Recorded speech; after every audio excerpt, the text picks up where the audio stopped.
What can be unburdened by what has been. What does that mean? What does that mean? What does that mean? What does that mean? I don't know if I should say. What does that mean? There's a line in Marx. What does that mean by what has been? Where I used to hang out in the AOC, originally written in German, communist Massachusetts with the communists, because they has all of this whole pot. I don't know if I should say. Why? What does that mean? Why is it important to go after Chinese AOC memory? Because Karl Marx. Because. What does that mean? Why do you Mao had to do? It's not you're trying to wipe because the memory has. I wasn't expecting this, like the communists, because I don't know if I should say. Originally written in German. What does that mean? I don't know if I should say.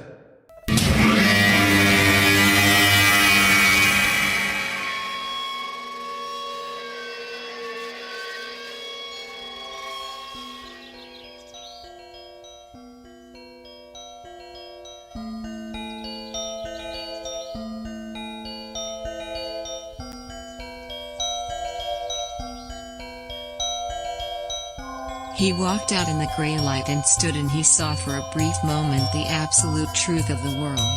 The cold, relentless circling of the intestate earth. Darkness implacable. The blind dogs of the sun in their running. The crushing black vacuum of the universe. And somewhere 200 animals trembling like ground foxes in their cover. Borrowed time and borrowed world and borrowed eyes with which to sorrow it.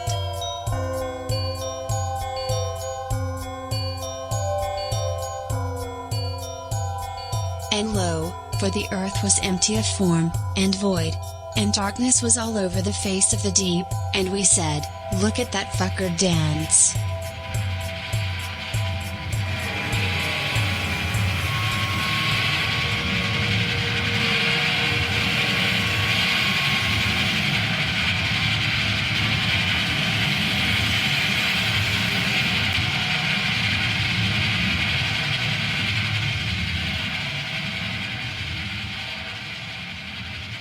Welcome to Heat Death of the Universe, a podcast that's more GHB than it is baby oil, more 69 than 420, more Heathcliff than Garfield, more Glacier than Garbage Patch, more human than human, all too human.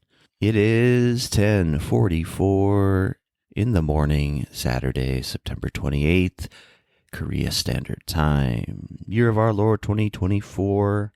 Josh here, and over there is Tim Kamala Buckner. How's all that Kumaliling coming along?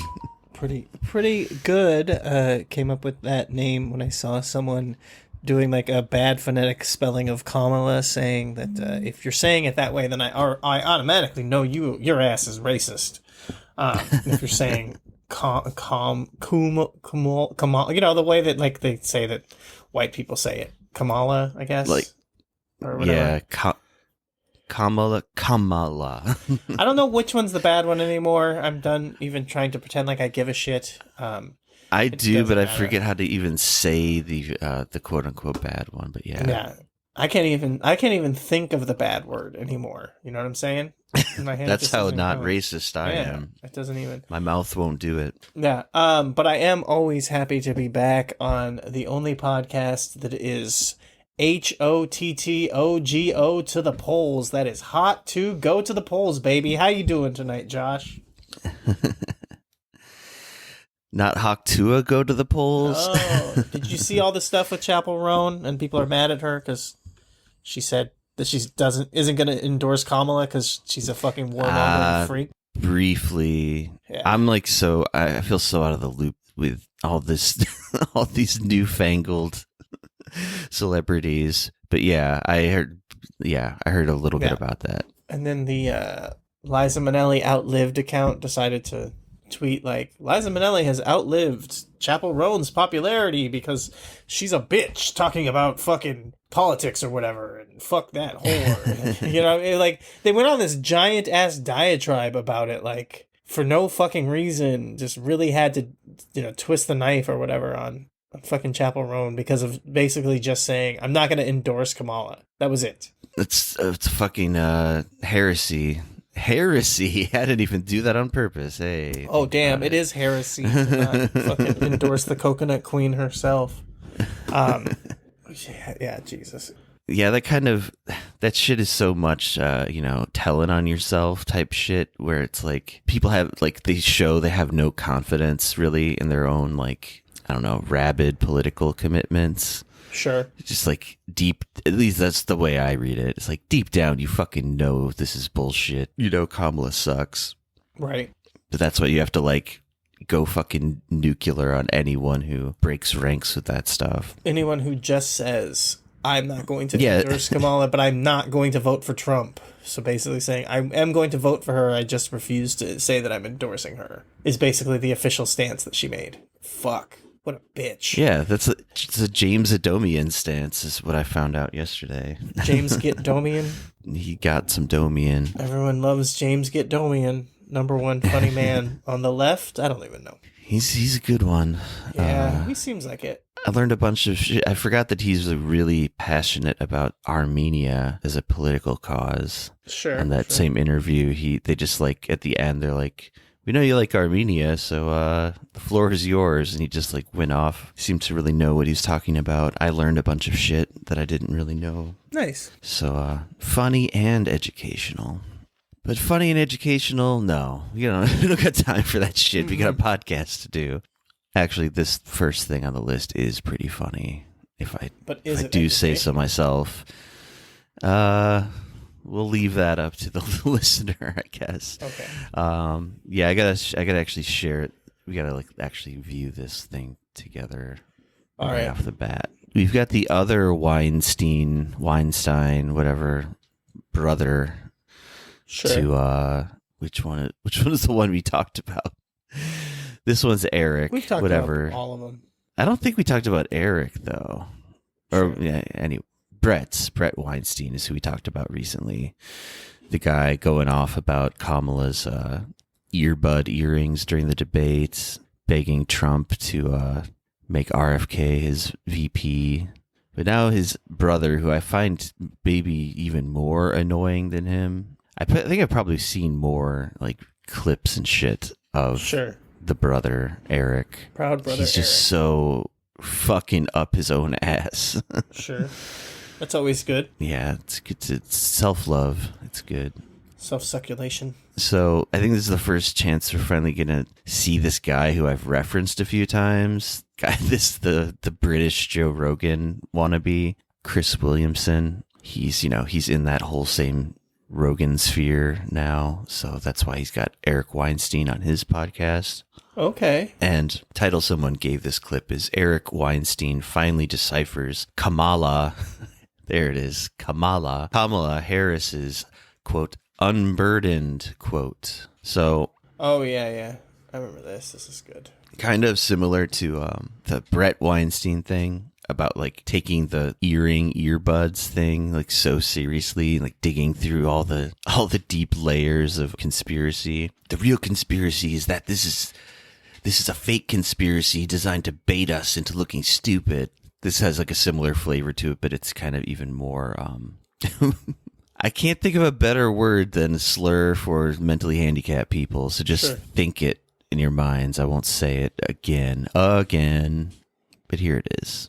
Here are these two morons who think that they're extremely smart and serious talking about Kamala's very like basically meaningless, just like platitudes that she loves to repeat over and over. We all know the ones. We know them. We love them. Not the coconut, but the other one, the non-coconut one. Here we go. What can be unburdened by what has been? What does that mean? What could it mean? Look how serious he is, Jesus. What could that possibly even He's mean? thinking so hard about it. I don't know if I should say. There's a line in Marx. Oh my God. Where This guy sucks so much. sometimes you hear certain phrases like a world to win. AOC uses the phrase, we have a world to win, which comes from the end of the Communist Manifesto, originally written in German. Okay! It was the name. I used to hang out in the Revolutionary Bookstore in Cambridge, Massachusetts with the communists because they print everything in every language. So if you're trying to learn multiple languages, they'll print the same text in all of these languages and you can compare. It basically says you have to wipe out What is this explanation? what has been I know. to arrive in the new. And where's it from? What can be unburdened by what has been? It's not a direct translation, but it occurs in Karl Marx. Now, I wasn't expecting this. I could find you the exact reference. If you think about what Mao had to do to wipe out Chinese history, what Pol Pot had to do, you're trying to wipe out memory because the memory has all of this burden.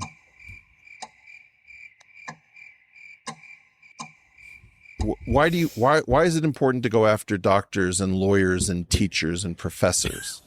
What? Yeah, why? Because in some sense, they are going to resist the new order that you're about to impose. You're looking for a blank slate. And that's all. Now, why are they all going she to resist? wrote.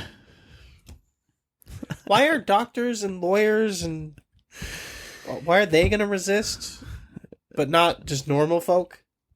Because Eric Weinstein is super elitist. I don't know. Sure. He's really big into like academics are our gods and we should treat them as such, Right. and we're mistreated because of course he's just like an academic guy. Oh, got it. Yeah. So then that part there.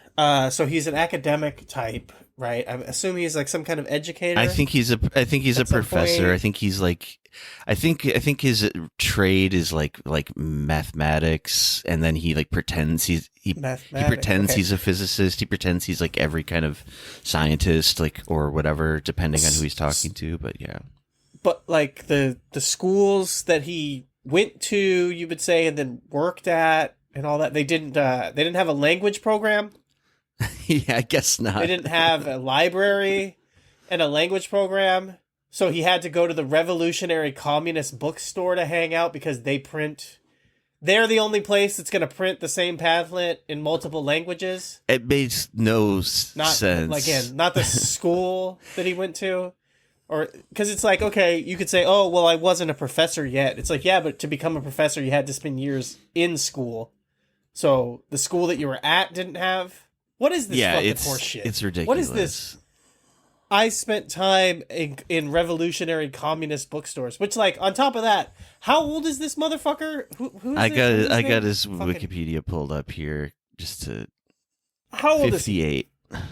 Okay, so 58. So let's say he's in his 20s. Let's drop 30 years ago. So we're saying like the 90s, right? He would. Is that right? Let's Did you see. say? He would have been 20 in 1985. So yeah, around there, basically. Okay. So in 1985, there was a lot of radical revolutionary socialist bookstores around that were in America that were printing out tons of pamphlets in multiple languages. That was a real happening thing that were like hot and heavy in the Cold War. The fucking pinks, the fucking Red Scare is going on. I mean, he is from communist California, so that part might not be totally unrealistic. Oh, okay. So yeah. No, definitely. Communist California, the home of fucking Reagan, fucking Cold Warrior in chief. Yeah, we were doing a lot of communist fucking revolutionary bookstores in California during the mid 80s, for sure. And they had tons of fucking resources to be printing out the documents in lots and lots of different languages. He said every language. Every language. The revolutionary bookstores in California in the mid 80s were so flush with cash that they were printing out the fucking materials in every single language just on account of cuz.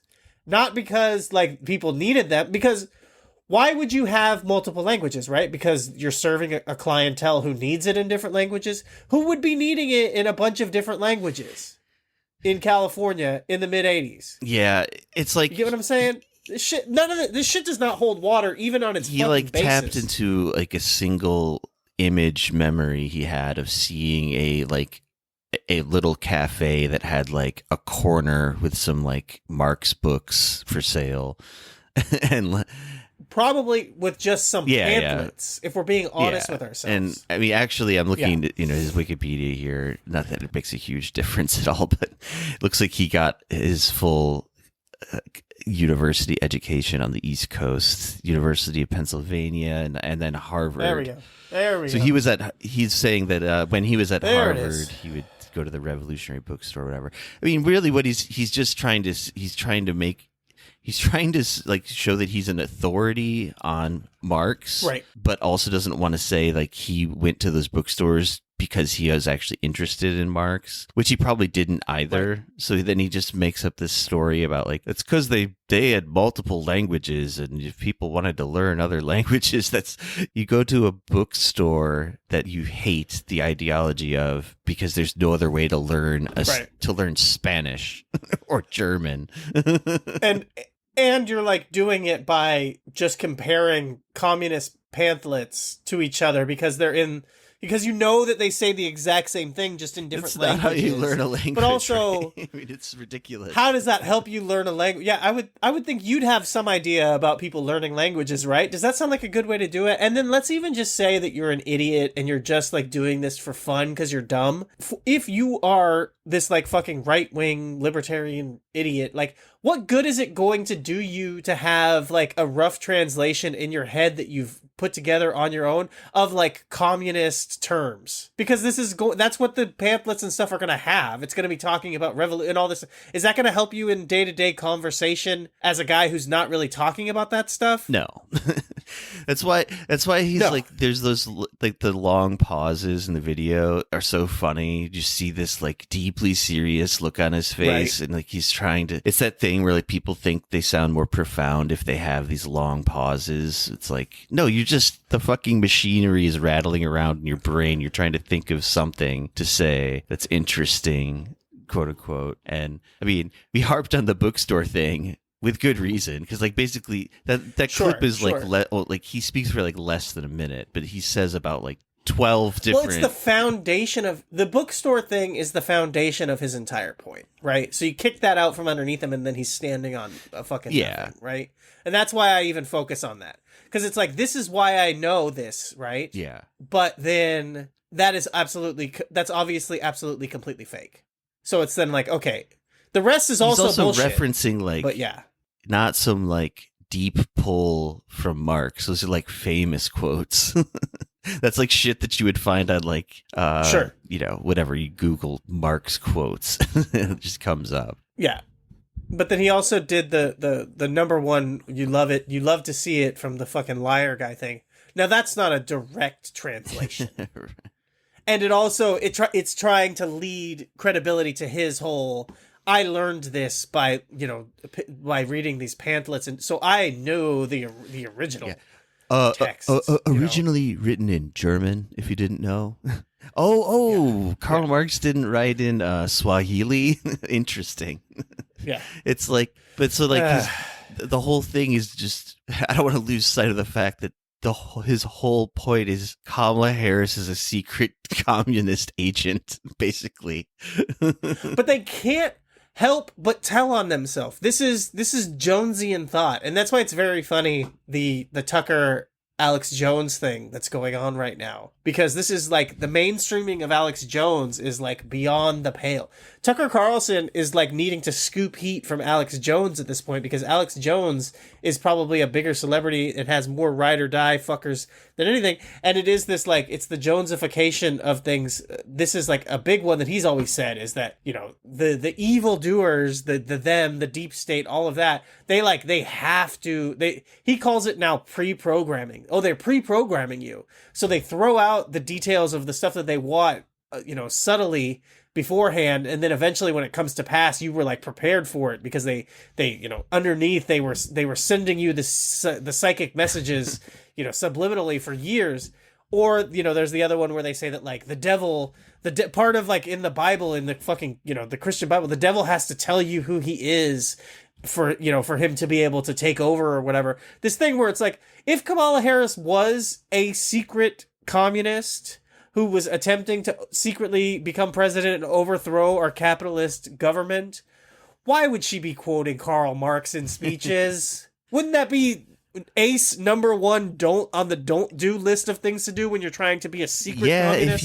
If you were thinking on a level, the dullards level below the intellectual dark web freaks like this guy, where they can see all the angles at once. They see the fucking matrix. They see all the binary code. And no, that's just to trick you. It's the same with the fucking earrings, with the earbud earrings.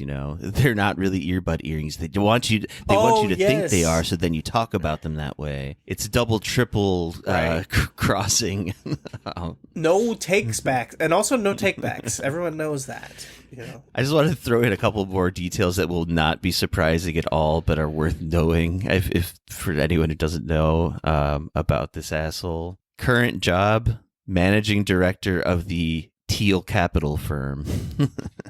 Nice. And I said he was a professor. It appears that he's like, this guy's like the classic, like, never had a real job in his life. Like, I'm a general academic. And like, I guess he did like finance shit with his math degree. So he's just basically like a venture capitalist guy. Yeah. In 2013, while promoting his theory of everything. That's the other thing, is this guy is like super ridiculous delusions of grandeur about his like scientific abilities. This is the guy, maybe to put this into context for the podcast listening world. This is the guy who came on Rogan and did like 4 hours with. Wait, what? Yeah, all over his, like in front of everyone. All over his face. Oh Jesus! I didn't know Joe got down like that. Anyway, that was actually what his latest stand-up special was. It was just him getting fucking bukkakied by the Weinstein brothers. But I saw that stand-up special. He started lactating midway through because he takes so much fucking testosterone. Anyway, testosterone makes you lactate? I would think it'd be the other way around. It's a whole thing. Okay. I'm not gonna. This is the wrestling side of things. So I'm not, wrestling bodybuilding stuff. I can imagine how, I can imagine that having some weird like backfiring ability where it makes you produce more estrogen or something somehow. But well, you take like estrogen to like level it out, because you end up because you'll, and then eventually anyways, it can cause lactation. Did his nipples really start leaking in the stand-up special? Well, people were saying it was fucking titty sweat because there was like these stains, but it's right at the nipple level, and I'm like, no, homeboy. This is the kind of conspiracy shit I could get down with. I could do a frame-by-frame analysis of this. That'll be a special episode in a couple weeks. Yeah, right. Editor's note: before getting sidetracked by talk of Joe Rogan's lactating titties and his obscenely shitty stand-up comedy special, I meant to say that Eric Weinstein went on the Joe Rogan Experience podcast with Terrence Howard, after Terrence Howard made an all-time epic fool of himself on a previous episode. By claiming to understand math, physics, and the ultimate nature of reality more fully and accurately than any human that has ever existed. All summed up in his claim that 1 × 1 = 2, and that he could remember being in his mother's womb with perfect recall. Weinstein both condescended to and praised Terrence Howard in this interminably long podcast episode, and added on layers of further moronic pretentiousness, as well as griping about how mainstream science doesn't take his own theories on physics seriously. So anyway, I don't know. I guess we probably covered that minute long. It's just so funny. Like I really suggest people just watch the video, which you can find in the old show notes, because the seriousness of it from both the host and him. Like I've watched, like, I don't know. I've hate watched some of this Chris Williamson guy in the past. Terrible podcast. It's so by the way. bad. It's so bad. Yeah. But like, it's kind of worth hate watching in a weird way because it's just, yeah, like it's so bad that it's kind of unbelievable almost. But we love yeah, it. he's like, I'm gonna be the more like, maybe he only comes off as like he's trying to be the more like heady and like intellectual Rogan because of his British accent, but that's what he comes off as. Sure. Yeah. The Weinsteins are so fucking awful. We love him, folks. I think this is the We love worst him. of the two, but maybe that's just because I've seen more of his nonsense, and the way he talks is always like that, with these like long, thoughtful, quote unquote pauses, and then anyway. I'll be honest, that one, the one that we were just watching, because I'm not going to remember which one's which, but the one we were just watching, that's the one that I like looking at less. He I don't has like looking those at that like one. weird, I don't even know what to call them. I want to say they're called skin tags, but I don't even know if that's right. He's got an unpleasant, Oh, I don't even notice. Oh, yeah. He's got those lumps. he's got the lumps on his face, but Well, the thing is like don't even really, that doesn't really bother me, but because he's like so clean shaven and like it's just a lot of face.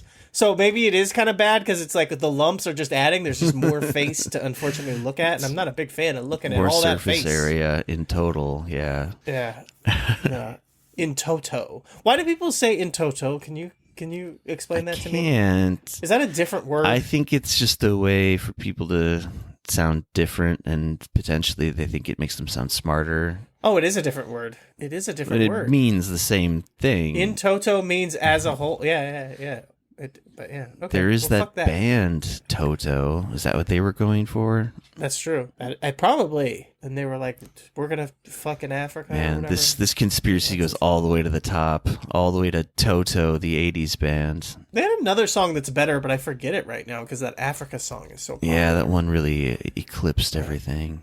They're one of those bands. I think that most bands have this, where it's like they have one song that's like everyone remembers it. It's the big song, but then they have another song, and it's not like the other song is like not a hit song, but it's just people don't think about it. Yeah. Now I'm looking through their things, so I'm trying to see what's the number 2 Toto song. Anyways, it's definitely not Child's Anthem. Now we're really getting into some. I don't know about this Toto. I don't know if I'm a big fan of Their second hit, Comic Ping Pong Pizza Parlor. yeah. White Sister. Okay, bringing me back. I'm into that. That's maybe that's oh god, I'm trying to think of him. What his name is? Was it Mark Johnson? No, the Black Nazi. I already forgot his name. Was That's it Mark right. Robinson. Yeah. Mark Robinson. Yes. Mark Robinson probably gets down with that White Sister action. Anyway. Is that a big tab on Nude Africa or whatever the fuck the website was called? Probably. Yeah, probably actually. Yeah. Probably. Yeah. Well, speaking of Nude Africa, got a story here. Shout out Discord member, podcast listener, who's King of the Streets, we like to call him. DJM 6000. Which I recently found out is, I think, Australian, but I'll give him a pass and say is one of the good ones.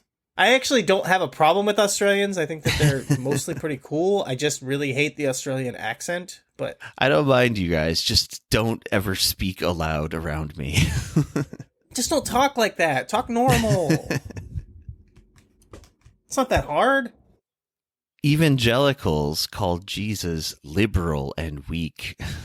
This basically, I mean, this ties into like just the whole MAGA world, but like I feel like this has been like a trajectory in American Christianity, at least for like, I don't know, since that great California communist Reagan came to national prominence. Now, you know that motherfucker was the head of the union, right? Yeah. Tell me, the actors union. Tell me something more fucking commie pinko than that shit. But that was when like, And he was Pauly. you know, those were the days when like you could be pretty staunchly pro-union and still be considered like a raving right-winger. Like, I mean, maybe not raving, but like you weren't considered like no. But you weren't necessarily even considered liberal. Like that wasn't the domain of just like liberals and whatever Democrats, let alone like just leftists. Like now, if you politely raise your hand and say, small union, please. You're like burned at the stake for being the next Karl Marx. You know, did you know he wrote in German primarily? Yeah.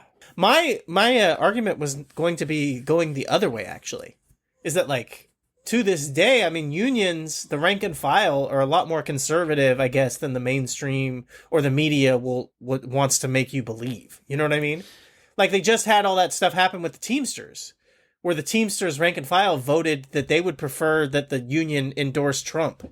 And the Teamsters, like, national said, we're gonna just not endorse anyone, is what we're gonna do. They endorsed Biden, and then Biden pulls out. They're like, okay, we'll see. Then they're like, okay, we'll put it to a vote. We'll see what the rank and file want us to do. The rank and file, I mean, barely, not huge, but the rank and file, a plurality, as they say, of the rank and file voted to endorse Trump. And then they were like, well, we're not doing that. So it kind of blew up in their face. But yeah, I mean, the average union worker, especially in America, because so much union work is blue collar, right? Like, is going to be a conservative, like an old school, like, blue collar, salt of the earth kind of asshole who's going to be somewhat conservative, not because they understand really anything about politics, but because they're reactionary to their core, where they just kind of are like, being a man has worked out real good for me so far, so I'm not going to try to make it I'm not going to try to do any of this queer stuff. You know what I mean? And like, that's kind of what it comes down to. Yeah, it seems like they're like less politically driven than just like, right. Like, whatever. I hate like delineating, like, I'm a social conservative or whatever, you know, I'm, but you know what I'm saying? Like, they're not into any of this transgender shit, but they also don't really care. They're not like ideologically driven to be anti-union the way that like the bow tie wearing conservative intellectual types are. Right. They're like, oh, go ahead. No, I was just gonna say I think I get what your overall point there is. And I don't even think they are the textbook. It's like not the. I don't think other people should be allowed to do whatever stuff. They are the epitome of the person who, you see it with like the Good Liars. If you ever watch their videos, they'll like ask someone like, so I'm sorry, I'm confused. Are you pro-life or are you pro-choice? And they'll be like, well, I'm pro-life. It's like, so you don't think that people should be able to get abortions? And they'll be like, no, I think that people should be able to get abortions if they want. That's just my personal opinion. Yeah. I just wouldn't do it. But I think other people should be able to. And it's like, okay, so then you're pro-choice. Well, no, I'm pro-life. And it's like, no, but you think that other people should be able to choose it if they want. Well, yeah, of course. But I'm pro, and it's like, your ability to communicate your stance is confused because you think when someone asks you this, what you're answering is, what am I going to do? Not what do I think everybody should do? And also, it's just like a tribalist thing because it's like, well, I'm vaguely or generally like on, you know, I'm a Republican or whatever. So I can't say I'm pro-choice. Like that does not compute, you know, robot brain explodes. Right. Just likewise with, you know, any liberal Democrat, whatever, like.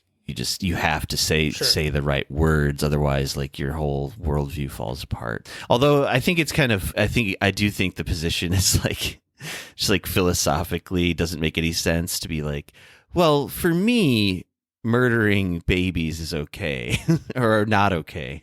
Right. But for everyone else, like that's between them and their God. And it's like, if I really thought that abortion was murder, like that's why like this idea of like, well, I'm pro-life, but I'm not one of those pro-life freaks that will go and like bomb an abortion clinic. It's like, okay, well then you don't believe in it.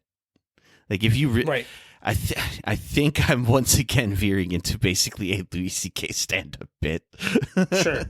But the point is, you know what? To not be canceled, let's say it's Dennis Leary. Oh, fuck. The point has been made before he made it, but I just realized I think he like opened one of his specials with this same point of like, if you really believed abortion was murder, like you should be marching in the moral thing with to torches. do would be to like, blow up abortion clinics and shit. Yeah. But anyway, how did we get to this? I know how we got there, but try to get back to the article for a second. There's a couple just choice quotes in here that's kind of... But anyways, shout out to DJM 6000 for kicking off this really interesting conversation about abortion. True. They're a big fan of it. Pro or con, I'm not sure, but they enjoy abortion talk. Don't put me in a box, man. I'm just a fan of abortions in general. I just go down to the field and I just hope that both teams have a good time. Right. You know what I mean? That's what everyone works hard, they try, and at the end of the day, that's it. The game is a game. I don't care. Yeah, you got to have good sportsmanship, high five, shake hands at the end. So this is an article about another article. Fun. In Christianity Today, the editor wrote about how now they find the trend disturbing because they're probably more like liberal leaning Christian, I suppose. But the right wing evangelicals, there's this ever increasing trend of it's gotten to the point of they're so MAGA pilled and whatever conservative reactionary that now they think that Jesus is a liberal fag. It's the center of your whole fucking supposed, religious worldview you are dismissing. So I'll just read a little bit from it. Somebody named Russell Moore resigned from the Southern Baptist Convention in 2021 after years of being at odds with other evangelical leaders. Specifically, Moore openly criticized Donald Trump, who many evangelical Christians embraced. Moore also criticized the Southern Baptist Convention's response to a sexual abuse crisis. That's actually a big fucked up thing I was just reading about the other day as well, but for another time. And increasing tolerance for white nationalism in the community. Now he thinks his religion is in crisis. He told NPR in an interview that multiple pastors told him they would quote the Sermon on the Mount, specifically the part that says to turn the other cheek when preaching. Someone would come up after the service and ask, "Where did you get those liberal talking points?" Moore goes on to say, "What was alarming to me is that in most of these scenarios, when the pastor would say, 'I'm literally quoting Jesus Christ,' the response would not be, 'Oh, I apologize.' The response would be, 'Yes, but that doesn't work anymore. That's weak.'"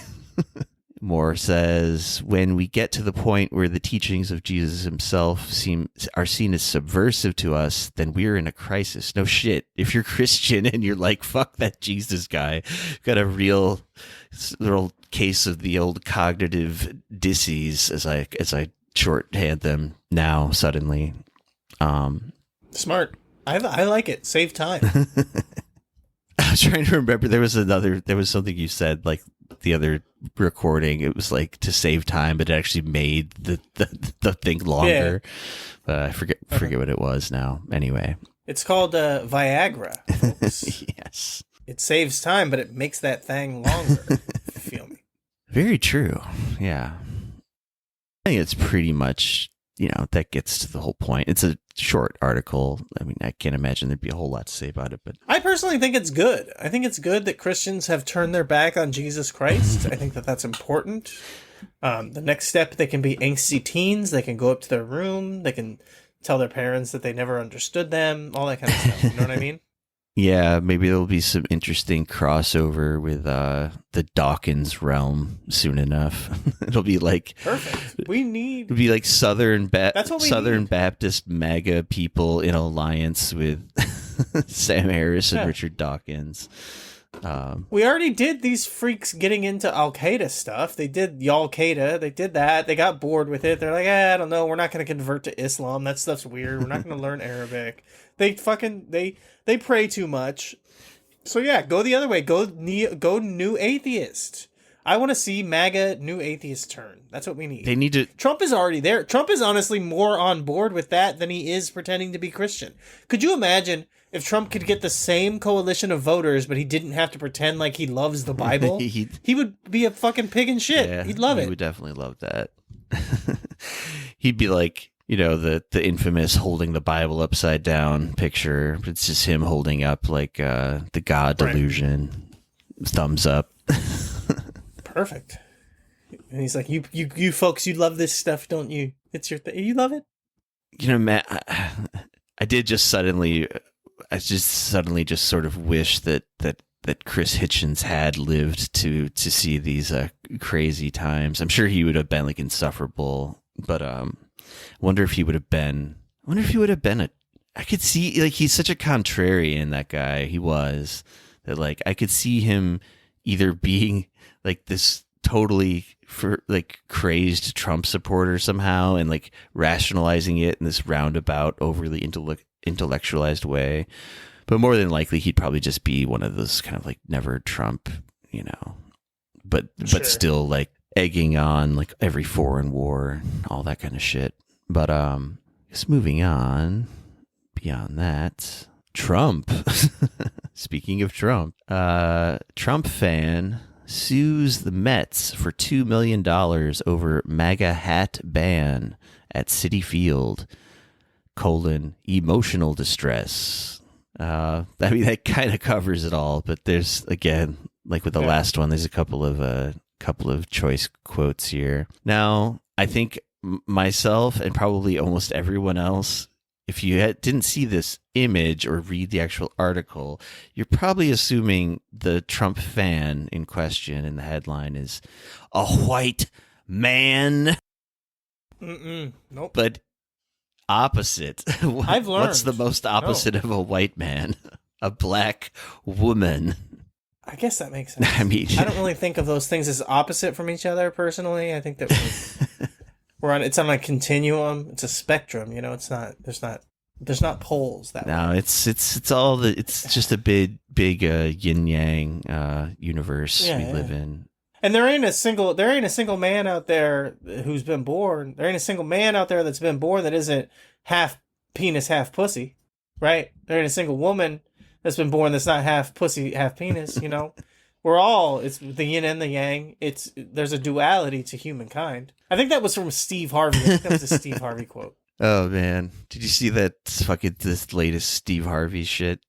It's not even really about him, but I guess people are mad at him because the Family Feud family that all had kefias on. No, you didn't see that? I didn't see that. That's pretty cool.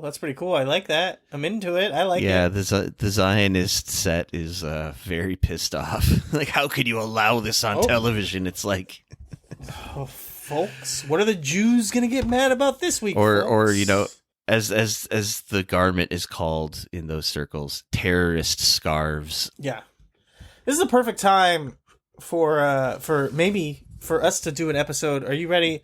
Maybe we're going into an episode of What's a Man a Jew? What's a man to you? Hey, gotta know respect. What's a man to you?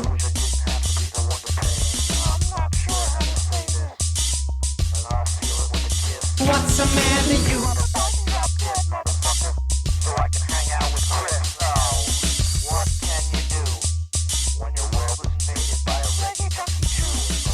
What's a man to you? Josh, how do you feel about that? Because this one came across the transom for me, and I thought about it, and I was like, hey, this is perfect for us to do an episode of What's a Man a Jew? I'm going to send you the song that you should turn into the theme song for this. Sounds good. The thing, it's not really a problem, but I am kind of happy. This is actually props. This is a very special episode of What's a Man a Jew that is actually a good job, Jews. Because you know me, and I like to bring up the old world racism, the old world stereotypes about Jews, being good at basketball, and being, lascivious fucking sex addicts, sex freaks. Swarthy that the rapists. Jews have circled back. Yeah, the Jews have circled back and brought it back recently with their insane criminal obsession with sexuality when it comes to talking about pagers and blowing up people's sex organs. For some reason, Jews just have sex on the mind so much that even while they're mass slaughtering and killing people, all they can think about is how we shouldn't call them Hezbollah, they should just be called Hezbollah because we removed their balls. And talking about, we just did a mass circumcision event. We're cutting off all these, and the Jews are bringing it back around. They are obsessed with sex to the point where even while they're killing people, they cannot stop thinking about sexual violence. What's a man to you? So, again, this has been an episode of What's a Man to Jew. Josh, what do you think? Has this just been an episode of What's a Man to Jew? I think it has. What's a man I think to you? that the next step in that direction is going to be not just we blew up your genitals and haha, isn't that funny TikTok style. It's going to be actually Hezbollah was raping the pagers and they were acting in self-defense. Yeah. They were using the vibration to produce ejaculation from the pagers, and that is why we had to... The pagers said no means no. Seems like a little bit of a what would you call that? A honeypot situation if they were doing it that way. Yeah, it does. Oh God, the world is so gross. But This is true. You gotta laugh sometimes. In a world this disgusting and depraved, does it not make sense that the Israelite is God's chosen people? Yeah, you got get what I'm there. saying? You picking up what I'm putting down? Yeah. It's a good logic loop. It got me there. So this lady had a baseball game. She's suing for $2 million. And like, I mean, honestly, I'm on kind of on her side. I think $2 million is like a little insane considering what all that happened to her was not that terrible. But I mean, it's kind of a ridiculous thing to make someone remove a fucking hat, a baseball cap at a baseball game. Like, I mean, I guess their reasoning was like too political. It's like, I don't know. Like, no one was gonna. He's like, a riot was not gonna break out because this like group of black ladies of like 3 people had MAGA hats on. Yeah. And they weren't like getting in people's faces and like harassing people, you know. They're just like sitting there. Yeah, the people who threw her out were acting a fool, if you ask me. I'll just read a little bit from this, though. They're causing a ruckus. She said, this country... Some people were heard saying nearby that they needed to pull their pants up. Oh, that's the other... About the people kicking them out, not about the ladies with the hats. Yeah, anyways. The white security in khakis or whatever, they got to pull them things up. Mm-hmm. So... she has a cool name. I didn't even notice her name until just now. Aura Moody wants $2 million in damages from the team and Citi Field, claiming she was barred from entering the stadium last month until she took off her Make America Great Again hat. The Republican from Queens insisted the ban violated her right to free speech and caused her emotional distress. This country is supposed to be the beacon of freedom for all, Moody, 64, who is representing herself, told the Post. So this is also ageism. She's an elder here. She's accusing the Mets of racial discrimination and political retaliation and reputational harm. Moody, a social worker and mother of 2, so Jordan Peterson's favorite profession, social worker. How does Peterson square this then? Because he told us that all social work is like a secret Marxist plot. Damn, is this lady a Marxist agent like Kamala? She's one of those MAGA communists that we've been hearing about. She's going steady with Jackson Stinkle right now. Yeah. Jackson, 2 in the pink, 1 in the stinkle. Everyone knows that's his name. Tried to invoke her First Amendment rights multiple times, but was told by the staffer that the MAGA cap was, quote, too political, and she needed to take it off. Moody and her pal, who are both on the board of the club. What club? What am I missing? Doesn't matter. Only agreed to take their hats off because they were worried about inconveniencing the rest of their group who were already in their seats. Moody, quote, attempted to de-escalate the situation. You know how you de-escalate a situation? You escalate it. And asked if she could put her MAGA hat in her bag, but was told no. This is the part that seems the most irrational and unreasonable to be on the staff's part. Can I just put my hat in my bag, please, sir? Gestapo member number 75? No, because you can put the hat back on when you get to your seat. You have to take the MAGA hat out of the stadium. This is all quotes in the court documents, by the way. So. These are all quotes from real life, actual shit that for sure happened.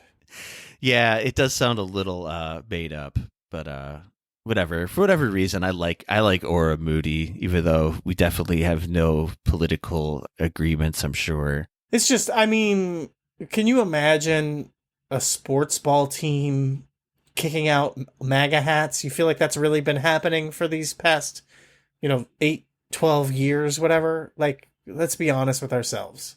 This story would have come up a ton more before if this was actually happening.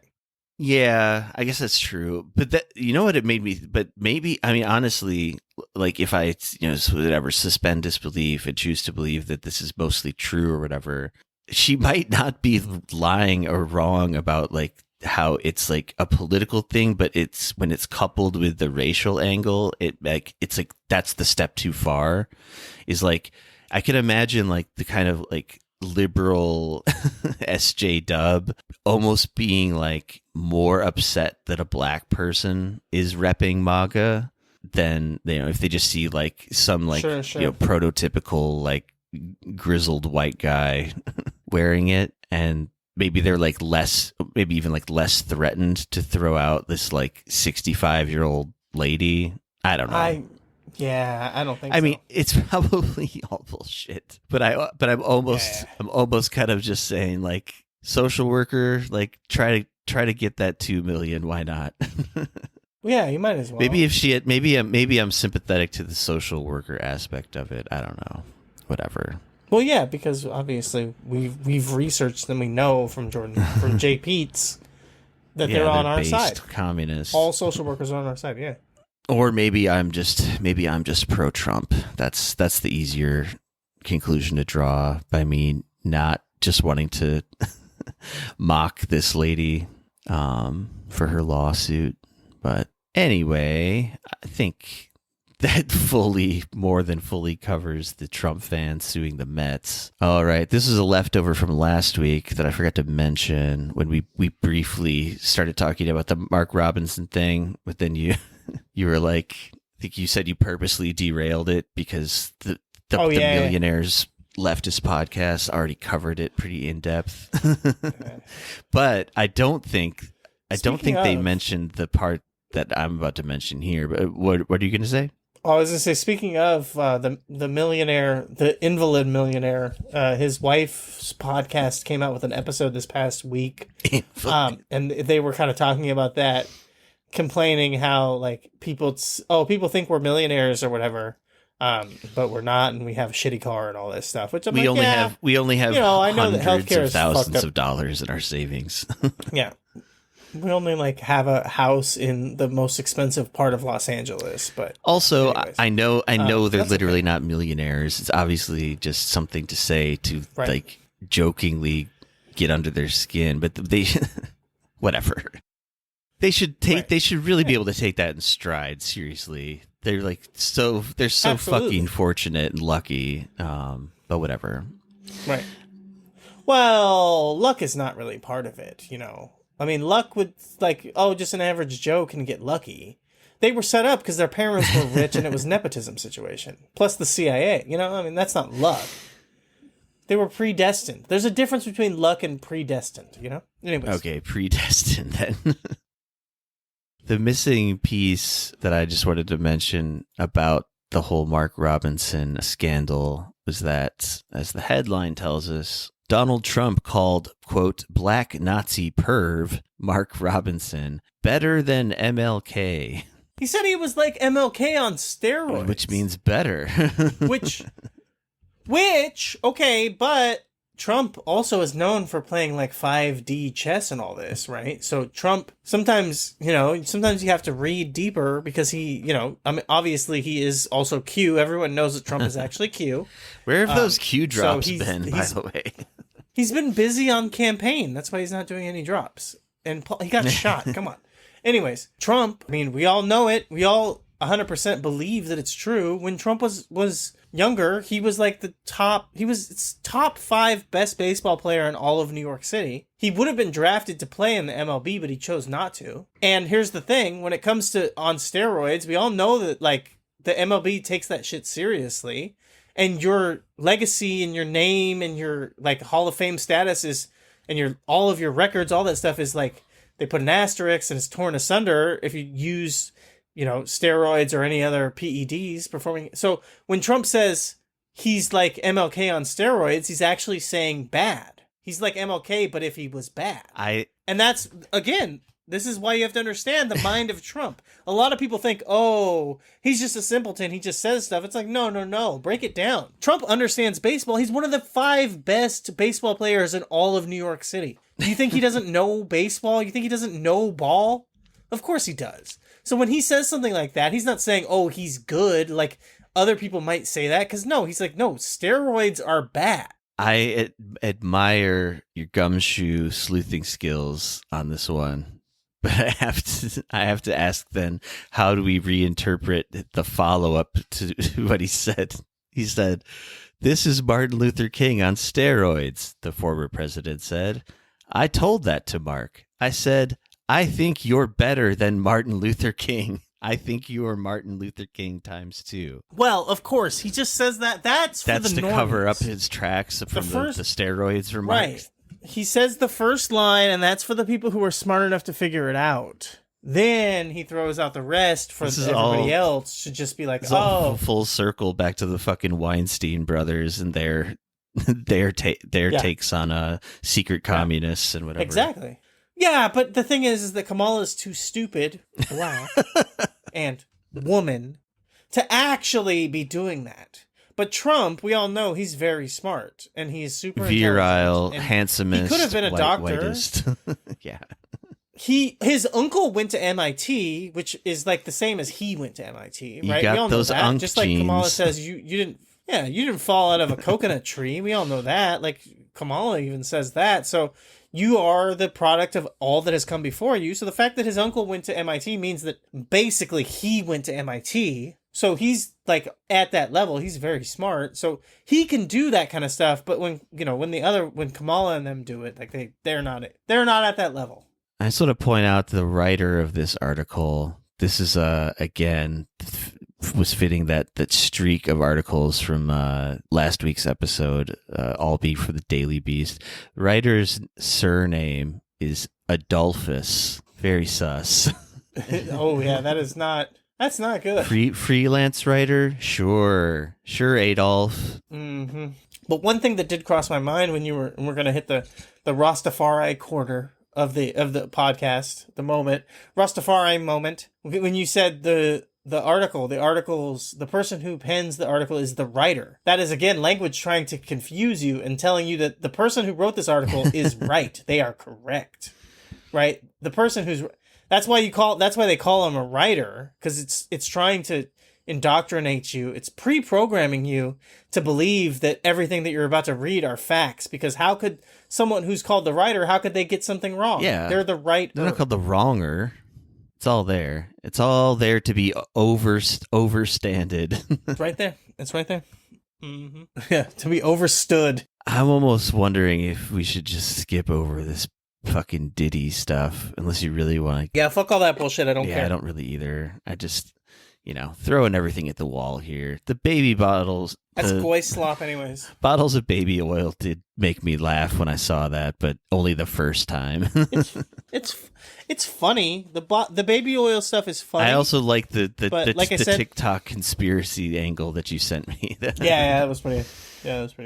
But no, like all the Diddy stuff is goy slop. That is for normies. That is for fucking whatever. Everybody's into that shit. There's nothing there that's worthwhile, if we're being perfectly honest.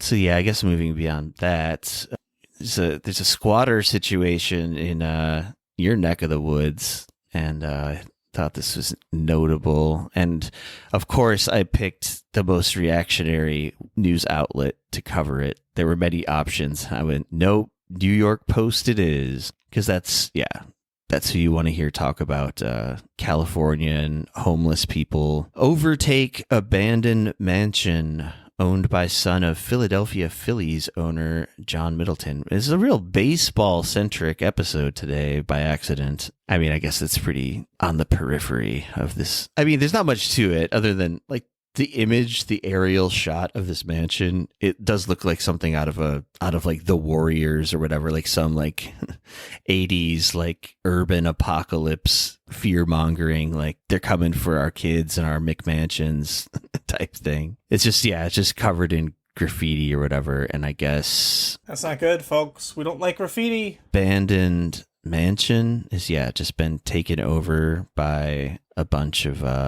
unhoused, and people are met. We call them the temporarily embarrassed homeless. Right. But here's the real thing. Here's the real kicker, because I don't really mind. People they don't catch that language or whatever. That's fine. But Josh, I'm kind of ashamed from you because I can't believe you would call it the M word. It's not a mansion. It's a womansion. You're implying that only a man could own a property of that size. It's not. It's a Joe mansion in Kirsten Cinema. Yeah. Dual force. True.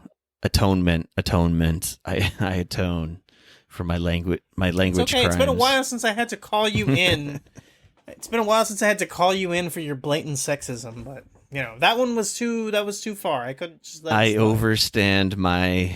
Now, see, is it sexist to call them mistakes, or should I call them man-stakes? Because only men can be probably in error. Yeah. That's probably correct. Yeah, that's a good one. I'm happy that you caught that. That was a little trap that I had set along the way. I don't know. I guess there's not too much to this other than like the only reason it's probably even in the news is because like fellow rich folks with surrounding properties are just mad that this situation is like devaluing their own mansions and property. Yeah. Yeah, because that's how that works. That's how it works when you like have this like fucking pristine, fucking amazing terrain that's like pretty secluded in like the best topographical area for climate and everything else of the world. Like one building nearby with some fucking graffiti on it is going to make the real estate that you own not worth anything. But the real thing here is, why don't the fucking comrades in the Millionaire Podcast, now that so many of them live in Los Angeles, they should just buy this wool mansion and like just leave it free reign for all of the people who live there now, the squatters that are there. Just let them continue to live there free of charge. I mean, if they were really comrades, that's what they would do.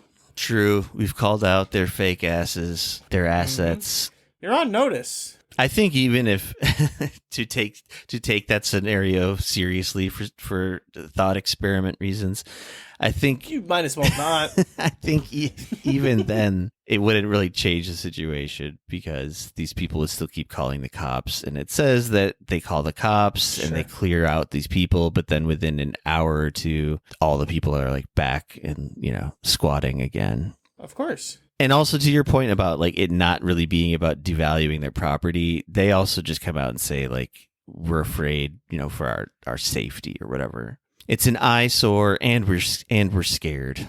Perfect. But yeah, this is in the Hollywood Hills, very posh part of the greater Los Angeles area. Right. I think that's probably all there is to that one. I can't think of any possible transition segue between that and the next thing on the list, so I'll just say what it is. For decades, Garfield telephones kept washing ashore in France. Now the mystery has been solved. I just thought this was kind of odd. They were trying to get to Italy, but he's bad with directions. Right. Trying to get that lasagna. Right. Yeah. I'll read the summary version of it. There is also like a kind of longer Washington Post article about it. But the height of Garfield's popularity, many novelty items were produced, including Garfield-shaped phones. However, for more than 30 years, it was a mystery why these feline phones were washing up on a stretch of coastline in Brittany, France. In 2019, the mystery was laid to rest when a farmer contacted a local environmental group. For years, the group had been involved in efforts to clean the coastline of the phones that continuously appeared. It's the part I kind of like to imagine as being like this environmentalist group, like just being driven insane by like no matter how many Garfield phones they clean up from these shores, they just keep coming back for years, for 30 years. It would seem fairly mysterious, although the answer is also pretty obvious too, I guess, as well, which is basically a shipping container just like broke open in the ocean. But still, 30 years of Garfield phones leaking out throughout that whole time period. It's a little surreal. Although group members suspected it was because of a lost shipping container, they had no evidence until the local farmer approached them. Rene Morvan told the group he knew where the phones were coming from and decided to contact them after seeing the publication they had distributed as part of their pollution alert campaign. He took group members to the location, which was in a cave with little to no accessibility. Even though the world now knows where the phones come from, they found the shipping container, and when they finally got down into it, like all the phones were then gone. And apparently they're still just like, there's such a large number of these ridiculous novelty telephones that they're still washing up on the shores today. They solved the mystery, but they didn't really solve the problem. So I just thought that was one of those fun little oddball stories. I believe I found that through a weird history favored website of the podcast, Weird History. Or maybe that should be labeled under queered science. Weird science, yeah. No, queered science. So then this can lead us into a couple more bits about ocean pollution. There's some group claiming they're going to be able to pick up the entire Great Pacific Garbage Patch in like a 5-year period, which seems impossible to me. No, 10-year period. For those who don't know, the Great Pacific Garbage Patch is fucking huge. It's 80,000 metric tons of plastic waste and an area twice the size of Texas. It's huge. Whenever I think of this thing, though, it always reminds me of one of the best like comedy shows of like recent years, that Andy Daly show. Review? Yes, Review, with I forget the character's name. That is one of the best shows. Yeah. There's the point in the series where he ends up he blacks out or something and ends up like living on the garbage patch at one point, surviving off of like seagulls and shit. Anyway, it's a quick shout out for Review with Forrest McNeil. That's what it was, Forrest McNeil. Yes, Andy Daly, one of the better comedic talents in the modern era. We love Andy Daly, folks, don't we? We love him. We love Andy Daly. One thing I wanted to bring up, God, this is just one of those random pieces, you know. I recently came across something that like kind of seemed to imply that all of the plastic that's in the Great Pacific Island Patch, as they like kind of went through it, is coming from like relatively close areas. So there's like something to the idea that like it's not like a bunch of plastic from all over the world. Oh yeah, I've heard that too. It's like it's coming from like concentrated areas, yeah, that are nearby to where the patch is. Where it is itself. So it's like saying like this plastic did not like travel from around the world to all accumulate here. Yeah, I guess was like the idea, which I don't know why that would be like a positive or a negative, but I just recently heard like that kind of like being posited, which again, I was like in my head when I first heard that, I was like, oh, that's a good thing. Like maybe, because that would mean that like, this isn't just like all the trash in the world just accumulates here. The rest of it goes somewhere else. But then it's like, well, where is it going? It's not going somewhere better. Yeah, there are multiple of these garbage patches in our oceans. I think this one just happens to be the biggest and most like well-known one. Yeah. But yeah, I mean, I guess it could only be a positive in the sense that like, well, then it makes it easier to trace where it's coming from, which would in theory make it easier to stop that place from dumping their fucking plastic in the ocean. But yeah, I don't know. Just as a general thought on like climate issues, it may be one of the things I'm like maybe most resigned and pessimistic about in a lot of ways, but I'm open to to being, I don't know, convinced that maybe it's still something that can be reversed. But it's just, maybe it's just, I mean, it makes sense considering that, like, I don't know, most of the headlines I read are like even the sources that were like environmentalist groups that keep trying to like put some spin on it, where it's like, it's still not too late. Like, all we have to do is make the entire world stop using fossil fuels in one fell swoop, basically. It's like, well, isn't that just another way of saying it's impossible? Like, I don't know. But I still don't like, I don't know. I still don't like look down my nose at like people who are trying their best to do anything about this. Like, and I guess that kind of leads into these climate protesters. I can skip over the scientists horrified by what they found under the Doomsday Glacier, because that's just more straightforward doom. There is this glacier called the Doomsday Glacier, which apparently, if it melts, it will cause the world's sea levels to rise 10 feet, which is pretty catastrophic. But anyway, that hasn't happened yet, so don't worry about it. We'll deal with that. We'll burn that bridge when we get to it. But yeah, the Just Stop Oil group, which, you know, they made a bunch of headlines in the last, like, I don't know, 2 or 3 years maybe. They're the ones who like to throw soup on classic works of art in museums. A lot of the coverage leaves out the fact that they're knowingly doing this to artworks that are obviously like covered with glass. So they're not actually destroying, you know, Van Gogh's, you know, precious work or whatever.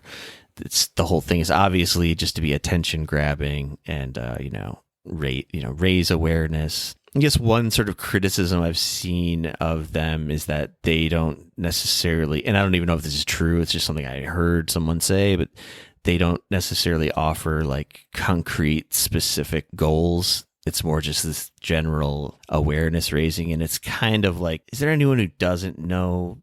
I mean, I guess there are plenty of people. The fucking, you know, supposedly smart people like Jordan Peterson, you know, will say with a straight face that climate change as a phenomenon is a fake and a hoax and a cultural Marxist plot. This is all to tie into the fact that some of these activists just got the book thrown at them hard and are like going to do multiple years in jail for offenses that, if they weren't politically charged in the way that they are, there's no way a judge would sentence you to 2 or 3 years in prison because you threw soup on something that didn't actually even damage said thing. So I'll read a little bit from this Guardian article, because the judge's like handing down of the verdict is kind of so stupid that it's funny. Oh, there was part of the sentencing and the verdict on that, and I did want to talk about that, where the judge, did you see the part where the judge was like, you were the thickness of a pane of glass away from destroying priceless... That's exactly the thing I was looking for, yeah. Yeah, and when it's like, if that's the grounds that we judge people on, then, like, anytime you've ever busted, like, inside of a condom, it's like, you were the thickness of a condom away from impregnating this woman. So now for the rest of your life, you should pay child support. Is that how the fucking world works? Good comparison. Is that how it works? My brain would have never conjured that one up. Yeah. It's just so... This is just a thin barrier between what you did and the thing that you didn't do. So you should be punished as if you did the thing that you didn't do. Exactly, yeah. What the fuck is this guy talking about? And it's not, and like, I'm laughing because that's a hilarious comparison, but like, these are like young kids. They're 22 and 20, these two girls. Right. And they're actually taking it in stride. They're being very like, you know, we're so committed to the cause. We don't mind doing prison time kind of thing. But I don't think they quite realize like what 2 years in prison is going to be like, you know. I mean, like, anyone who hasn't done 2 years in prison doesn't really know what it's going to be like, but I think they especially don't realize how damaging it might be. But anyway, it's more about like how ridiculous the sentencing is, and it's like unprecedented apparently for like, it's not even, you can't even really call what they did vandalism really, because there was no damage. Like, I mean, unless you count having to get some paper towel and Windex and clean the glass as damage. And I know a lot of people were kind of like making fun of this group in a way. And then there was even an angle where people were like, they're funded by like one of the billionaire Getty family people. And it's like, yeah, I don't know, kind of so what? I mean, it is weird because the Getty family like has a lot of investment into oil, fossil fuels. But I didn't feel like that like sort of circuitous conspiracy thinking really led anywhere, honestly. And I think this might kind of prove the point even more that these are like that the activists at the very least, whatever the actual group is into, the activists seem to have the courage of their convictions.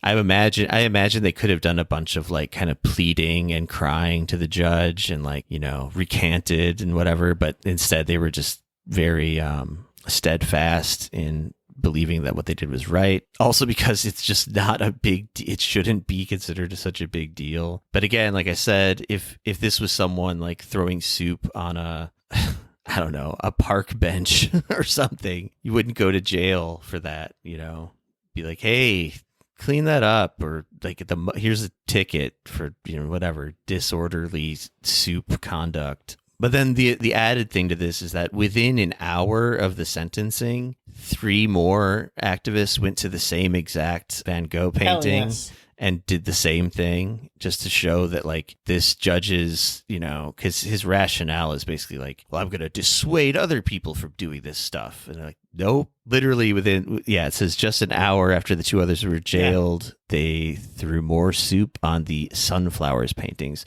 But should get this weeping judge sentencing them. He said, you two simply had no right to do what you did to sunflowers. I like how he just addresses the painting as if it's like a person.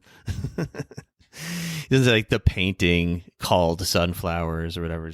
You two simply had no right to do what you did to sunflowers, and your arrogance in thinking otherwise deserves the strongest condemnation. Is arrogance against the law? Is that how we sentence people, based on how arrogant they are? The pair of you came within the thickness of a pane of glass of irreparably damaging or even destroying this priceless treasure, and that must be reflected in the sentences I pass. Must it? Is that how this shit works in the UK? Like judges are just like, on the arrogance scale, I've got to raise you 10 points on the punishment meter because of your arrogance levels. The defendants embraced and blew kisses to the public gallery from the dock before they were led down to the cells. I don't know, for as like goofy and like almost maybe futile as like the whole thing seems, I'm generally in support of these people doing what they're doing. I mean, it's more than a lot of people do who are worried about climate change, way more than me. I don't do anything. I just despair about it on a podcast. So maybe I like to vicariously live through their like youthful enthusiasm or whatever. But then there was an additional thing as well in the same vein, the same group. I think this happened like really close to in the same timeline. 5 more people got even harsher sentences for doing even less.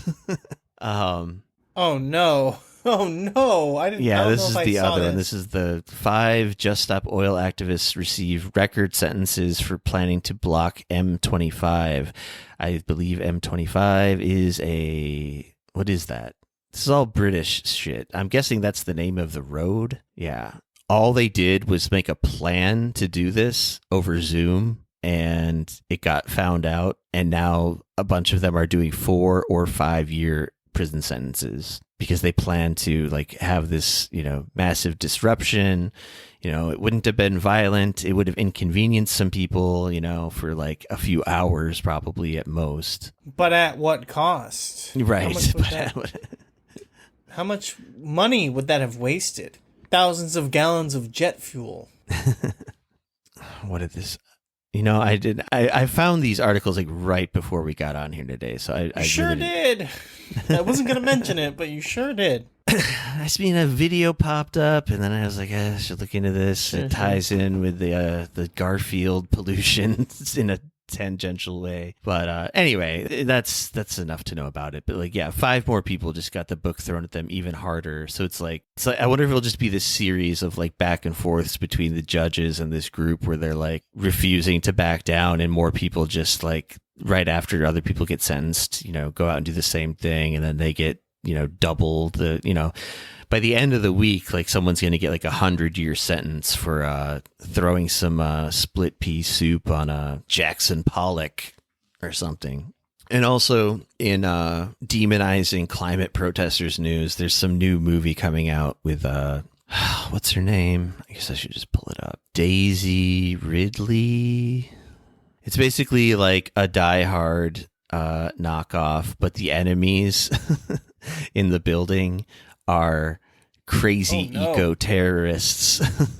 And she just goes on like an ass-kicking spree and or like, murder spree and just killing these like no good eco-warriors, which seems like I'm not going to go too crazy about this, but the CIA definitely wrote this script. Maybe CEOs of oil companies directly got this movie off the ground. But I think it captures something in the zeitgeist about how people really hate environmentalists. And I mean, I've probably been guilty of being annoyed by them at some point in my life. But nowadays, I'm just like, there are way fucking worse people out and about to be mad at. And I don't know.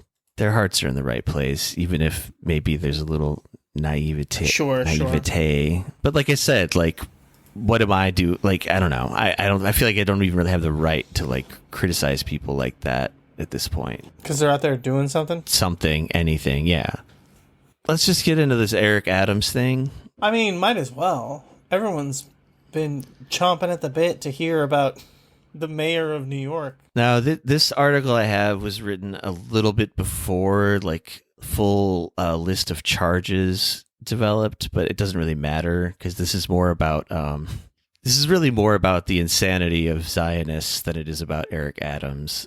Entitled "The Jews Should Stand with Eric Adams" by Liel Leibovitz. What was his job title? I said to you earlier. I don't know. I don't remember this. Yeah, the writer of this article is a video game scholar and non-commissioned officer in the IDF. So very real jobs, very hardworking writer at Tablet Magazine, which I didn't really know much about. It's just going through their Wikipedia. I was like, well, a lot of juicy shit here, maybe for another episode. But yeah, it's a weird mix of like, I mean, it mostly just seems to be like a conservative media outlet, but they don't like, it seems like that, I don't know, they're not really like marketing themselves as such. And it almost comes across more as like they're trying to be like the New Yorker or something, but then it's like the New Yorker with like more reactionary takes and just like right-wing Zionist shit basically. But then is like this weird contradiction because one of the controversies I found about them was someone wrote an article there called "The Specifically Jewish Perviness of Harvey Weinstein." And it says the article bringing it back. The article argued that sexual assaults by Harvey Weinstein were distinctly Jewish and was shared favorably by David Duke and neo-Nazi Richard Spencer. This was in 2017. But yeah, so anyway, they bitch about anti-Semitism where there isn't any, and then they write their own very obvious anti-Semitism within the same magazine. But Eric Adams, Jews need to stand with him. Jews need to stand on. And how do the Jews feel about the Turks? Because he seems to have a very direct connection with Turkey. I think. And I think this particular Jew, maybe he's a fan. This article kind of like goes off the rails at some certain points though too, which is a little bit fun. All right, from the beginning. We don't yet know the precise nature of the allegations against New York City's mayor, Eric L. Adams, who was indicted last night by the federal government in an unprecedented step. Here's what we do know. New York is a big city with a colorful history of machine politics, corruption, dating back to the days of Boss Tweed and Tammany Hall. Not even Ed Koch. I was want to same spelling as Koch, like the Koch brothers, but we got to call this motherfucker Koch. Ed Koch, the city's no, thank you. city's larger-than-life 3-term mayor who lived like a monk in a tiny $475 per month rent-controlled apartment in Greenwich Village, was immune to large-scale corruption charges that eventually destroyed his administration. So not even he was immune. So yeah, basically this guy just goes on to blah, blah, blah, say that every mayor's corrupt in New York, and by necessity, they have to be, because it's such a big and colorful city. So why are they targeting this poor mayor, and they like all these other guys like got away with everything basically? So he brings up Bloomberg and how Bloomberg basically used like $1 billion of his own personal funds to, you know, basically keep the wheels greased or whatever, and favors called in and all that. Prosecuting New York City mayors for their proximity to one form or another of local corruption is like prosecuting bartenders for their proximity to gin. This is right up there with your thin layer of condom is between. Exactly. Good analogies here. Of course, for all I know, Eric Adams has actually done something seriously criminal to deserve the public spectacle of a federal indictment, complete with armed SWAT teams. Perhaps Adams has been using his public office to solicit $1 million bribes from Ukrainian gas magnates and Chinese spies, or has been making millions by regularly trading on insider information gleaned from his legislative activities. Do you hear who he's getting at with this? He's basically saying, oh, maybe Adams could be exactly like Joe and Hunter Biden, or he could be like Paul and Nancy Pelosi. He's just like citing their scandals basically here. Or has been building $1 billion fortune through sweetheart contracts with America's enemies while employing foreign spies in his office. That I'm not sure who he's referring to. If he has done any of these things, he surely deserves to be locked away. I don't think so, though, since these are all crimes that federal prosecutors decline to prosecute on the grounds that they are too politically sensitive. What is not politically sensitive, though, is to string up New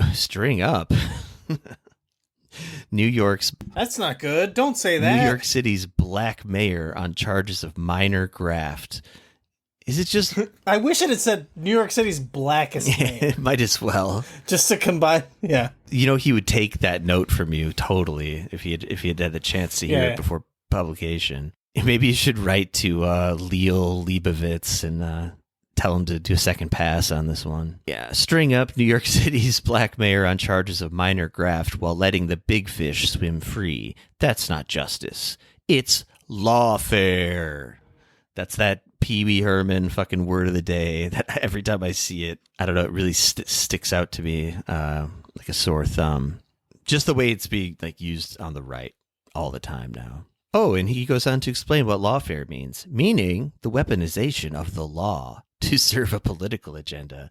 Thank you, Leibovitz. And whose political agenda would that be? Well, the same people who see Eric Adams' refusal to welcome unlimited numbers of migrants to New York at the cost of collapsing city services as a moral and political embarrassment, rather than as basic common sense. The same people who can't stand the sight of a black ex-cop who knows that the police protect the people far more often than they abuse their powers. The same people who think that preventing, quote, Zionist Jews from walking across campus or using the library at publicly funded universities like Columbia and NYU is a form of social justice work. This guy is just basically like using this Adams case to like go off on all his pet peeves, it seems like. Right. Jews can't even be Jewish on college campuses anymore.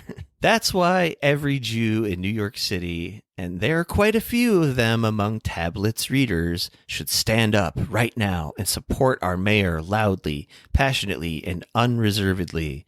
He protected us, in some part, when no one else in city government or the federal government bothered to lift a finger on our behalf. Now it's our turn to support him. I love the endless, the infinite fucking ability to just spin the victim narrative about the college protests being like the biggest affront to Jews since the fucking ovens. Like, it's so crazy. Mainstream news is on your side. The law has been on your side. Right. Do I even need to repeat like what's happened over the last few months? Like, the protesters get beaten over the head, and the cops allow the counter protesters to come in and do the beatings. Leo Leibovitz could have gone down to NYU, Columbia, and cracked the heads of these silly anti-Zionist freaks who don't like genocide and gotten away with it. Look at my face. Dox me.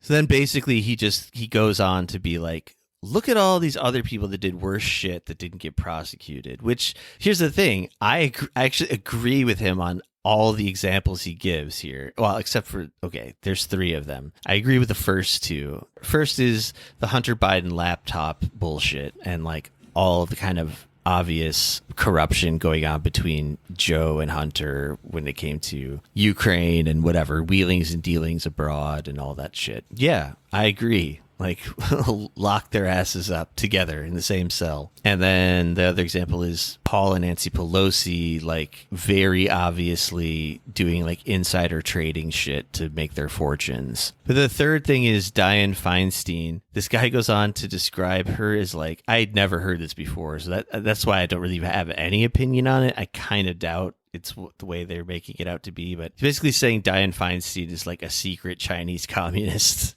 But it all seems like more like, if anything, she was just like allowing certain like trade normalization with China, which just personally enriched her. But they make it sound more like she's a fucking Manchurian candidate. She even downplayed the 1989 Tiananmen Square crackdown by comparing it to the 1993 shootout in Waco, Texas. Yeah, the fucking shootout in Waco, Texas was way more violent and fucked up than what happened at Tiananmen Square. The Tiananmen Square thing is so fucking, like, either misremembered or just, you know, people just lie about what actually happened there, including America's sweetheart, Tim Waltz, who chose to get married on the anniversary of the Tiananmen Square incident. But that's neither here nor there. On the anniversary of the Tiananmen Square incident, and he was in, where was he? He was in Korea? He was in China. He lived in China for a little bit. Yeah, okay. Yeah. I don't know if he was an English teacher in China. I think so, yeah. But then he like purposely like asked his wife to marry him, or set up their marriage, whatever, on that day. Because I'm sure it was on purpose. His joke about it was his totally Tim Waltzian dad joke about it was, I picked that day just so it would help me, never forget our anniversary. Haha, because I'm a goofy ass Midwestern dad. I might done forget my anniversary date. Just a very cold white boy. But it's even weirder that you're so affected by Tiananmen Square that date is burned into your memory more than anything else. Like, anyway, whatever. So basically, this whole article is just, it's just very weird. I think the best take I saw in this from someone else was that this maybe tablet media is just like Iranian disinformation to like make Israel and American Jewish Zionists look even worse than they are somehow.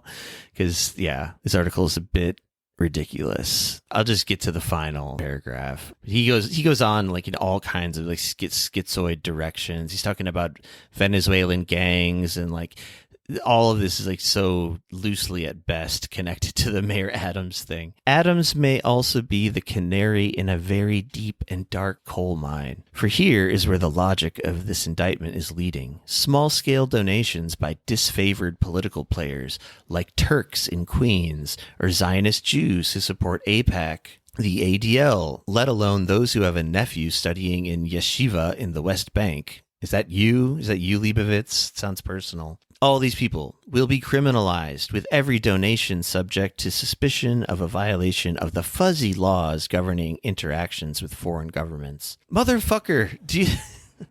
AIPAC has just like run roughshod over this whole country for fucking decades. They bragged this year about how they spent $100 million influencing the elections. They bragged about it. Yeah, it's real fuzzy. It's not fuzzy. If you're good for American interests overall, you get a pass. If you're not, we make up shit about how RT is the devil and we need to ban it and everything related to it. One might reasonably suspect that the sequel to the Adams horror show will be an investigation of a major Jewish organization for, quote, bribing legislators with fact-finding trips to Israel and thereby acting as arms of the Israeli government. So there's just giving away what this is all about. Obviously, it's nothing to do with giving a shit about Eric Adams, although Eric Adams is a good, like, little Zionist lapdog in his own way, I guess. But no, they're saying, like, if they can do this to him, they're gonna come after the Jews next for very obviously, in a corrupt way, bribing U.S. politicians. Although it's not corrupt, it's legal to do that. But at the same time, the giant sewer of corruption will continue to flood the Democratic Party with cash and pay for more violent migrants. Motherfucker, AIPAC is part of that flood. Right. Come on, man. Speaking of violent migrants. Yeah, pay for more violent migrants. I guess he's referencing the besieged Haitians of Ohio. Less law enforcement officers and other insane policies that have no impact on George Soros and his son. George Soros is Jewish, okay, but have a very large and continuing impact on normal Americans. Leibovitz, I don't know what you don't. I don't think you know normal Americans from Adam, as they say. Yeah, this idea, too, that the Democratic Party, they're like, what, they're buying Haitian immigrants to plop down in our good white cities, and then the Democrats are defunding the police? It's been the opposite. Funding for police has only gone up the last 4 years, but whatever. Finally, so because I don't want to see the weapons of lawfare turned against the Jews, got it, look out for number one only. Because I don't want to live in a third world swamp that prosecutes political enemies and rewards flunkies with impunity. And because I don't want gangs targeting my wife in Central Park or on the subway, or savages chanting "From the river to the sea" outside my children's day school or my favorite kosher restaurant. Because of all that and more, I stand with Mayor Eric L. Adams, a hero to Jews and New Yorkers. When he's reelected, thanks in part to the support of our community and all of the sane New Yorkers, I will proudly pass out squares of Turkish delight. Hell yes. Yes. Shout out to the king, Eric Adams. One of the best, the coldest to ever do it, really. One of the best to ever do it. He is a hilarious figure. That's true. This very reaching article is like such a bizarre exercise in I said it already about it's schizo posting. It's like all over the place. Yeah, well, what about Paul Pelosi and his secret hammer parties for cash? Like, right. George Soros and Paul Pelosi are hammer homies. I have the documents. Yeah, that's plenty. Let's just leave it there, huh? Sure, yeah. All right. I had a quick recommendation. There's this infamous amusement park in New Jersey, came up in like the late 70s. It was in the 80s. Finally was like knocked out of commission in the 90s, I think, called Action Park. And there's a pretty good documentary about it called Class Action Park, narrated by John Hodgman. So there's a point in its favor, in my opinion. Yeah, we still like him.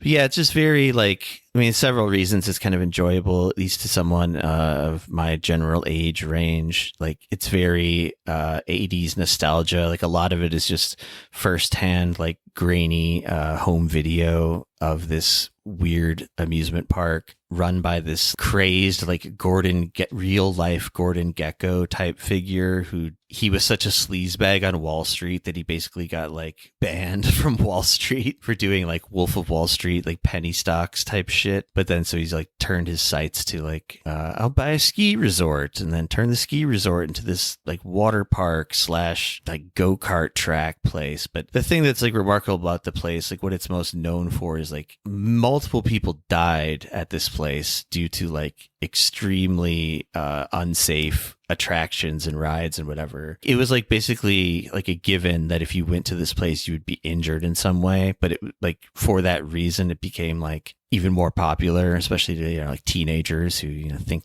they're invincible, damn it. But then like basically it was just like drunk, stoned kids like running this whole place. It's just totally chaotic. There's a lot of great examples of the chaos in the documentary, and it also is like kind of a perfect, I don't know, analogy, microcosm of the kind of cultural shift into Reagan's America in the 80s, where it's just like it became almost this kind of like libertarian, I don't know, social experiment. It's like the guy who ran the place, that was his whole idea, was like, I like, fuck the rules, like we can do what we want, and like got away with it for a while. But it's mostly pretty funny, and then like maybe towards the back half it like starts to get more like, oh shit, like people actually died there, and it's sad. But for the most part it's just like a fun little time capsule about this strange little amusement park. Yeah, that's it. It's my recommendation. Oh yeah. I'm going to recommend Netflix series The Queen of Villains. It is a kind of dramatized retelling documentary of the life and career of Dump Matsumoto, very famous wrestler in Japan. Joshi wrestler, which is, I guess, just like what they call female wrestling in Japan. I recommend people check it out because it's a really good series, and that's my recommendation. Check out The Queen of Villains. I was looking for this on the Discord, and I actually clicked on the general tab, and the first thing I saw is a meme posted by our trusty DJM6000 of a guy sucking his own dick. Caught me off guard. That's pretty good. It's pretty good. Oh, this is breaking news, actually. EJM, thank you. The sucking their own dick picture is next to a screenshot of Lieutenant Governor Mark Robinson hospitalized, source says. And so I guess the implication is that he was sucking his own dick to become hospitalized. Right. All right. Well, speaking of sucking your own dick, check out our podcast shit elsewhere. Join the Discord that's been brought up a few times today. Come on over. The water's nice. Check out the episode description, which has links to said Discord and to other things, including episode notes with links and whatnot. If you want to see that video about that weird motherfucker trying to decipher Kamala Harris's gibberish talk, you can see it there. Tim, you've got another podcast. What's that all about? I do. It's another podcast. It's on a website. It doesn't have a name technically, the podcast itself, but you could find it at violentpeople.co. You could also find it if you search for QNTR. That's also in the episode. Check that stuff out. That's all there in the notes. All right. And as Eric Adams always says, this is a place where every day you can wake up and you can experience everything from a plane crashing into our trade center to a person who's celebrating a new business that's opened. This is a very complicated city, and that's why this is the best city on the globe. Hell, I could walk down the block, or some give me the thumbs up, and another, they give me the finger. But that's New Yorkers. I wake up in the morning sometimes, and I look at myself, and I give myself the finger. Good night. Good luck. Good morning, Vietnam.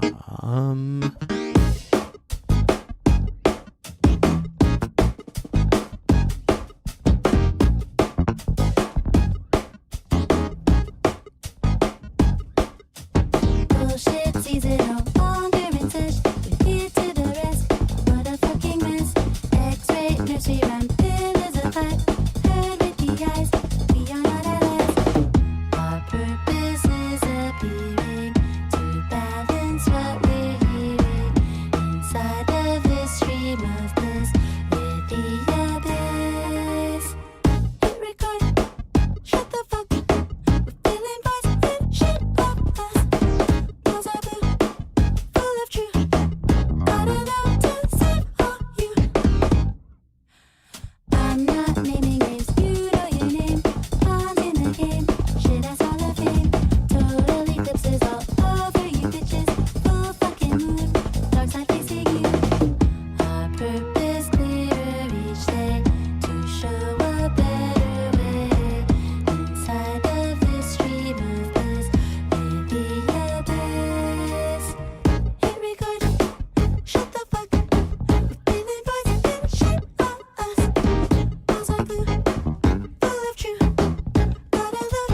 The first voice recording was made in 1860. It was a 10-second fragment of the French folk song Au clair de la lune recorded by inventor Edward Leon Scott de Martinville. But who will make the final voice recording and when? What will it be? Who will hear it?